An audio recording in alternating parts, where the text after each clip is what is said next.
What's up, y'all? It's Zach with Living Corporate. It's Monday, September 3rd, a day before a few things drop. 1, Beyonce's birthday. 2, my birthday. 3, Black Panther on Netflix. And last but certainly not least is DeRay Mckesson's book, The Other Side of Freedom, The Case for Hope. About the book, Henry Louis Gates Jr. says, "On the Other Side of Freedom reveals the mind and motivations of a young man who has risen to the foray of millennial activism through study, discipline, and conviction. His belief in a world that can be made better, one act at a time, powers his narratives and opens up a new view on the cost, consequences, and rewards of leading a movement." Now I feel as if you've gotten to know the Living Corporate team this season. For those who know me, they know I'm a genuine admirer of DeRay's work. I love his podcast on Cricket Media called Pod Save the People. So shout out to Brittany, Sam, and Clint Smith III, or Clint Smith, I.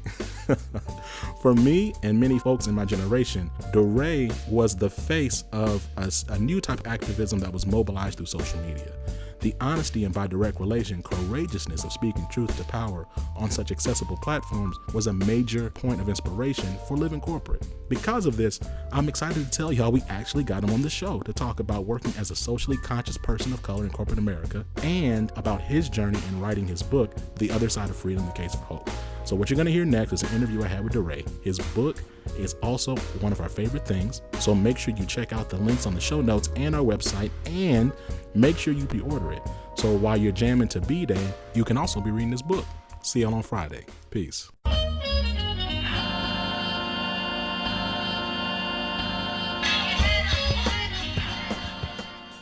And we're back. And as we discussed before the break, we have DeRay Mckesson. DeRay, welcome to the show, man. How you doing? It's good to be here. I'm good. For those of us who don't know you, would you mind telling us a little bit about yourself? Yeah, my name is DeRay Mckesson. I'm an activist, and I have a podcast called Pod Save the People. I used to be a teacher, and I'm committed to the work of social justice. I follow you on IG. You don't follow me, but it's cool. I get it. I saw a post you made about a note that you got from the FBI after they visited your home in 2016. Can you talk to us about the biggest impacts that purposed activism has had in your life? Yeah, I think that one of the most powerful things about the protests, for sure, and I think about when we were all in the street in 2014 in the early days of in Ferguson and everything since, is that it's helped in their power who didn't believe they had power before. I never would have stood in the street before then. I just didn't think about that as a way to sort of force systems and structures to run. And now I would shut down the in 2 seconds. That their government only exists once we give our consent. And we've seen over the last 4 years is people with protests. And it's beautiful to imagine how the world can be better and what their role can be in making it better. So you're not a stranger in these federal or social media streets. In fact, you and I connected some time ago. I believe that we were able to make that connection because you're able to engage in topics around social equity in really courageous but still very approachable ways. You've mentioned in the past your work with Campaign Zero, and of course, the work that you're doing with Pod Save the People. Wonderful podcast, one of my favorite podcasts, actually. And the things that you touch and that you curate, I think they have so much impact because it's so practical, and they challenge people of color as well as non-people of color to engage and be part of the solution. Thinking about Living Corporate, and our audience is primarily people of color in the working world. Are there any things that you believe middle class or affluent people of color are not doing en masse, but that could be done to support the movement and the work? Yeah, I don't know.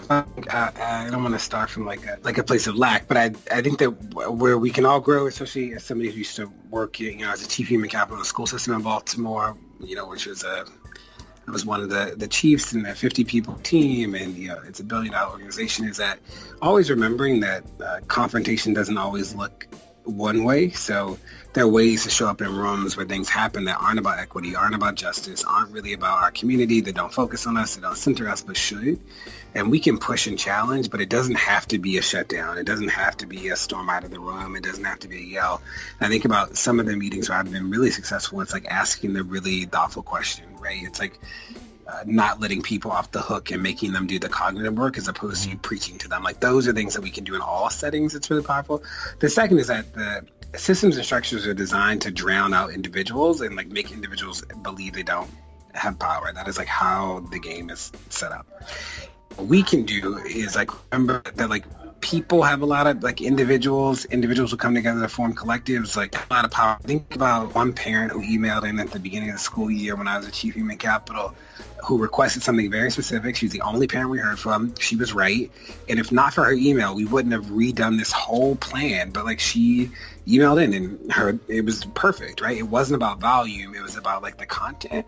And people just don't know that. They like don't realize that systems often take the feedback, but one of the reasons why they don't tell you they take the feedback is because they don't want to deal with 10,000 of you. So that's that. And the third is that like you can learn all of these issues too. So I would say to most people, like find an issue that matters to you, that you believe in, like try and learn as much about it as possible, because that will actually set you up to like think about how to structure people's lives and like really in a powerful way. So continuing a little bit, because I want to talk a little bit more about people of color in these places, right? So I count myself as somewhat socially conscious. At the same time, though, I still work in structures that really weren't built for me. So let me ask you this. Do you think that there's a way to challenge the systems we're pushing up against while still climbing within them? I ask because it seems counterintuitive on its face to me. I say this as someone, like I said, in the work.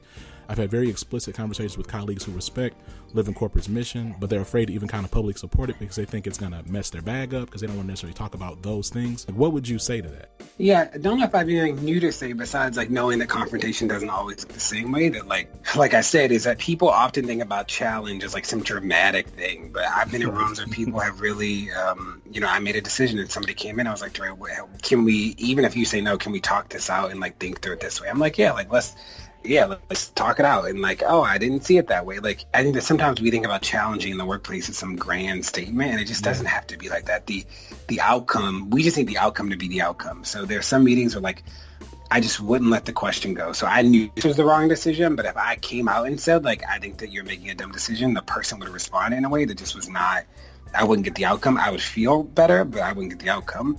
So what I could do is say like, hey, oh, I saw that thing. What if we play with this option? And what if we do this option? Can we talk about options today? Like, that's actually a way for me to push the thinking and like get to where I want. Whereas there's some meetings where you just have to say like, no, we're not doing that, right? And like, if you want to do it that way, then we need to go talk to this person. So like, just knowing that there are ways to push and challenge, and everything doesn't have to look the same. You know, I've had some coworkers who will run up on me and show me a Facebook post or a racist article or something, the latest thing the president said, and go, Zach, that's so racist, that's so bad. Or they'll even brag about like the latest protest they were part of. But at the same time, some of those same people might not necessarily feel comfortable speaking up when I've been ignored in meetings or cursed out or disrespected in another way. So certainly you have experience in building meaningful coalitions. What advice would you give to the everyday, perhaps well-meaning, aspiring ally on how they can put empathy and allyship into practice? Yeah, whiteness is a shield, and they should be able to use that shield in a way that like serves people. So, it often in small ways, a lot of ways people don't realize that, like, you and I both know to listen to and not be heard. Right. So a lot of ways people who just like don't know, like they don't know what it's like to like literally not be listened to and not be heard. That's like a new thing. Yeah. They aren't like ignored, right? Right. So some of it is like helping people just see, in classrooms, one of the things that we do is we sit in the back of classrooms and like we can tally up the number of positive to negative things that the teacher says, and then that gives us a sense of what's going on in the classroom. Same thing in boardrooms and in meetings, we can tally like who gets called on. Those sort of things. Power is working in a given space. So as it's like, you got to step into the discomfort, and there are moments when like that something's off, and again, like confrontation doesn't always have to look the same way. So you can say like, oh no, I wanted to hear you first. Like I wanted that. Like you can share space, you can share power, you can create space. Yeah. You can create power. Like I think there are a host of things that people can do that don't have to feel like gathering, but actually the impact is really powerful. No, I agree with that, and it's something that you've reiterated it a few times. But I do think when we talk about the work, or when we talk about, again, kind of pushing up against these systems and things like that, we often think about something really combative or antagonistic, and it doesn't always have to be that. It's something that kind of reminds me of like a common thread in the things that you say, especially on Pod Save the People, just the human element of it, right? Like actually being able to build that connection. Like you said, giving up space for that person. Hey, I wanted you to talk first. You're doing a lot there without you having to necessarily be in any way negative, quote unquote. So let's do this. Let's talk about the other side of freedom. It drops on Beyonce and I's birthday, September the 4th. So air horns for that. But why a book?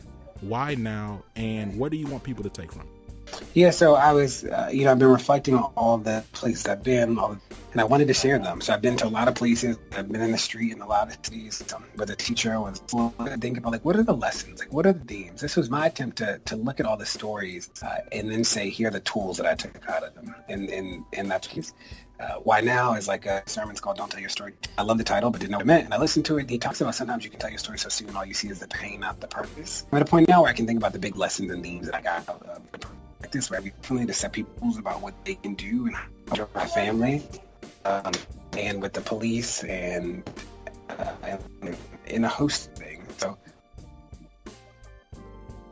So it seems like book writing is a lot of work, right? Like I've seen your posts. I've seen your posts on Instagram. You've posted the various edits and revisions that the book went through, and then you went to the copying center. And I mean, it just seemed like a lot to do. In your journey of writing your book, is there anything you learned about yourself? I learned a ton of things. Something I spend most of my time writing online, like writing on Twitter, things all the way out, an essay for the reader and the writer, and I needed to process a lot of things. So it was important to me about writing about being a gay Black man in this space, and I had to process a lot of feelings and emotions and writing about my mother. I talk about my mother a lot, but I've never written about her in this way, so I needed to do it. Like I was pushed in my own personal space, so that was really healthy. And like things about the essay on the police, it's like there's a lot of research we've never put anywhere, and I wanted to put somewhere. So yeah, the book was really a growing experience. DeRay, this has been a great discussion, man, and I want to thank you again for coming to the show. Before we go, do you have any shout outs? Please buy the book. I'm excited to have conversations with people about the book, and we have a lot more work to do. Absolutely, yes. So the book is called The Other Side of Freedom. DeRay, we'll make sure that we put it in the show notes, and then we'll also be listing it on our website as a favorite thing, so people can make sure that they have no excuse not to get it. Thank you so much for your time, man. Thank you so much. All right, peace. Bye-bye. Living Corporate is a podcast by Living Corporate LLC. Our logo was designed by David Dawkins. Our theme music was produced by Ken Brown. Additional music production by Antoine Franklin for Musical Elevation. Post-production is handled by Jeremy Jackson. Got a topic suggestion? Email us at livingcorporatepodcast@gmail.com. You can find us online on Twitter, Facebook, Instagram, and living-corporate.com. Thanks for listening. Stay tuned.